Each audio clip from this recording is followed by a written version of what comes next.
Soy el abogado agrario Ramón Herrera con el tema: las comunidades sujetas al derecho agrario pueden adoptar el dominio pleno sobre sus parcelas.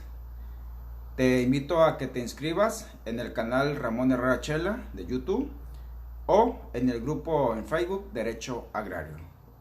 También puedes integrarte al grupo de WhatsApp al 6691 13 70 43. Repito, 6691 13 70 43, donde dejamos grabado este video y muchísimos videos más de todos los temas que se te ocurran de la justicia, del derecho agrario, de los ejidos de comunidades. Ahí los vas a encontrar.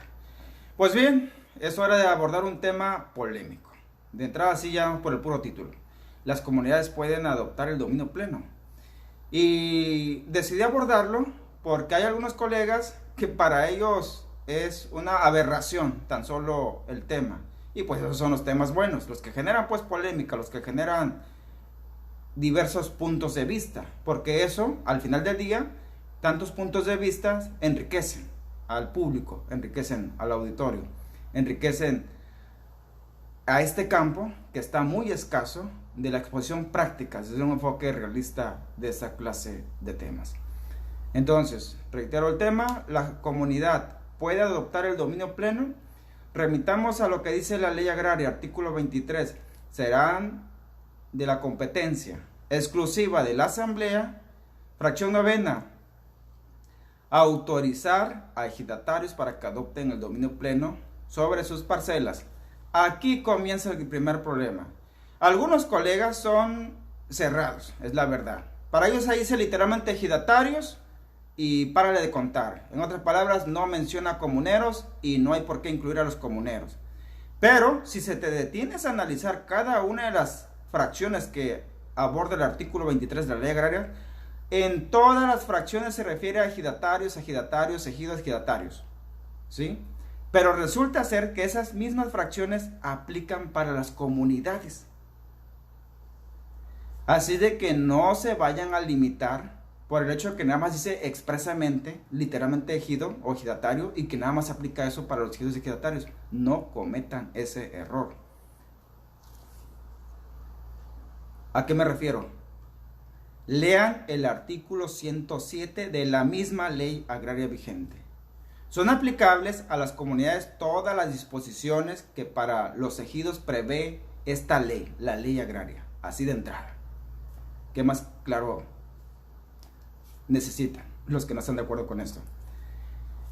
Y en lo que no contravenga lo dispuesto en este capítulo, el capítulo 5, que es una serie de breves artículos dedicados exclusivamente a las comunidades, sobre todo a las comunidades indígenas.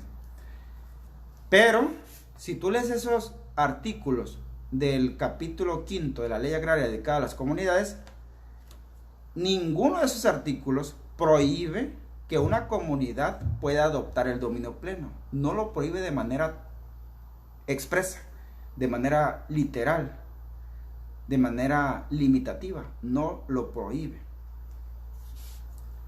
Al contrario, en ese mismo capítulo 5, en su artículo 100, señala, entre otras cosas: la asamblea, con los requisitos de asistencia y de votación previstos en la fracción 9 del artículo 23, podrá decidir transmitir el dominio de áreas de uso común a sociedades cuando sea de manifiesta utilidad para el núcleo, en ese caso la comunidad, y en los términos del artículo 75 de la misma ley agraria. Ahí está, la comunidad sí puede transmitir el dominio. En este caso se refiere al dominio de sus tierras de uso común que van a ser aportadas a una sociedad mercantil.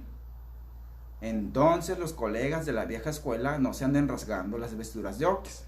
Una comunidad sí puede transmitir el dominio de sus tierras a terceros. Y mira, ¿a quiénes? A sociedades mercantiles, pues. Eso dice el artículo 100. Vamos al artículo 101. La comunidad implica el estado de individualidad de comunero y en su caso le permite a su titular el uso y el disfrute de su parcela y la cesión de sus derechos sobre la misma en favor de sus familiares y avecindados, así como el aprovechamiento y beneficio de los bienes de uso común en los términos que establezca el estatuto comunal. En pocas palabras está diciendo, cuiden mucho entre comunidades, que los derechos se vayan transmitiendo entre familia, entre vecindados, así. Y eso sí tiene una lógica, y este tiene un motivo de ser, que un rato más lo voy a abordar. Y es aquí donde algunos colegas quieren limitar la interpretación de la ley. Ahí dice que no se puede adoptar el dominio pleno. Bueno, eso debemos de entender, pero expresamente no lo dice. En cambio, el artículo 100, que les acabo de citar, dice que sí pueden transmitir el dominio de sus tierras, comunidades indígenas, comunidades no indígenas. Entonces, ahí está la interpretación. Sin duda, este último artículo, el 101, trata o procura proteger la identidad étnica, la identidad cultural, los usos, las costumbres, algunas de ellas milenarias. Y por eso, algunos lo interpretan de que ahí es donde está la prohibición de que una comunidad indígena no pueda adoptar el dominio pleno. Y de hecho, algunas delegaciones del RAN protegen esa lógica de que hay que proteger, de que hay que cuidar, de que hay que fortalecer la cultura, los grupos. Y en algunas delegaciones no autorizan el dominio pleno de las parcelas dentro de comunidades indígenas sobre todo. Pero esos ya son lineamientos que se toman al interior de la delegación, de algunas delegaciones del RAN, del Registro Agrario Nacional. Pero la ley, expresamente la ley agraria no lo prohíbe. Y recordemos que lo que no está prohibido para el ciudadano está permitido. Esa es la regla a la inversa para nosotros. Así que aquí vienen interesantes conclusiones. Número 1. Expresamente la ley agraria no prohíbe adoptar el dominio pleno a las comunidades.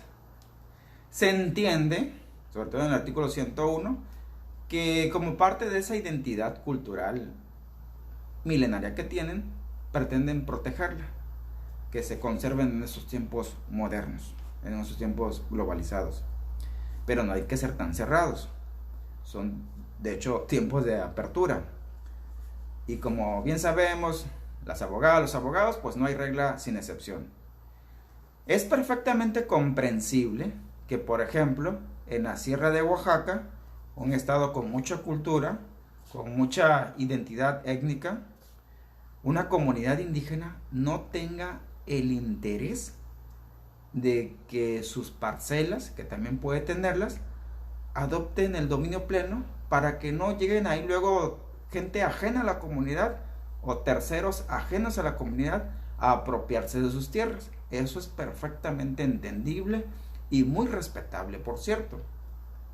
Pero, en cambio, en Sinaloa, sobre todo en el municipio de Mazatlán, que es muy turístico y aquí existen comunidades, hay comunidades que están ubicadas donde llegó el desarrollo turístico. Y sin duda, su tierra se elevó la plusvalía de la noche a la mañana. De modo que si se les hacen algunas adecuaciones o cambios de régimen de legal a la propiedad privada, a las parcelas dentro de las comunidades, pues es sorprendente el beneficio que reciben esas comunidades. El gran problema, también el prejuicio que tenemos como mexicanos, es que luego vemos el enfoque negativo. Es que vas a privatizar porque vas a vender. No, espérate. También puedes privatizar para asociarte, para arrendar. También se puede.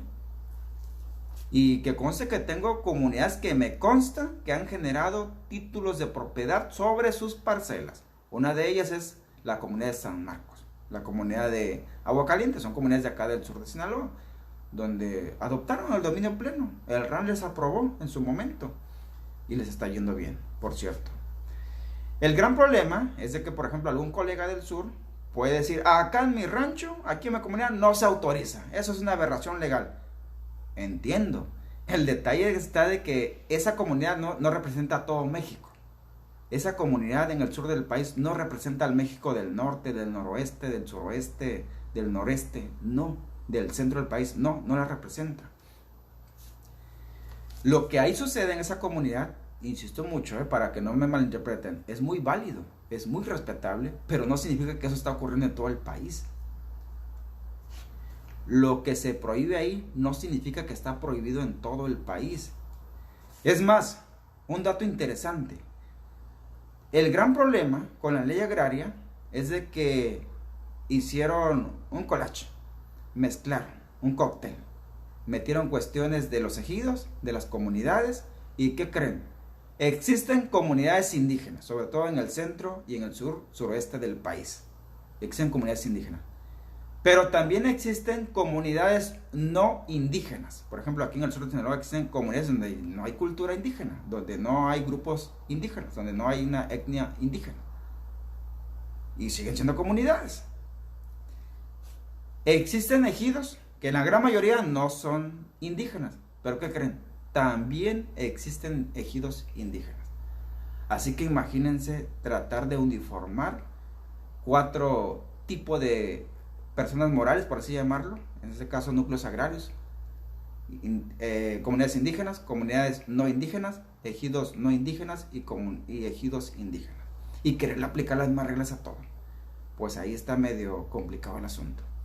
Entonces con eso cerraríamos. Pues se trata de proteger la identidad de los grupos, de las culturas, perfectísimo, pero eso no significa que la ley prohíbe que una parcela pueda adoptar el dominio pleno. Búsquenos, denle vuelta a las tesis, a la jurisprudencia. Ninguna la prohíbe de manera tajante. Se entiende que es uso, se entiende que es costumbre y que de alguna manera se ve reflejada en la legislación, pero eso no significa que esté pues prohibido.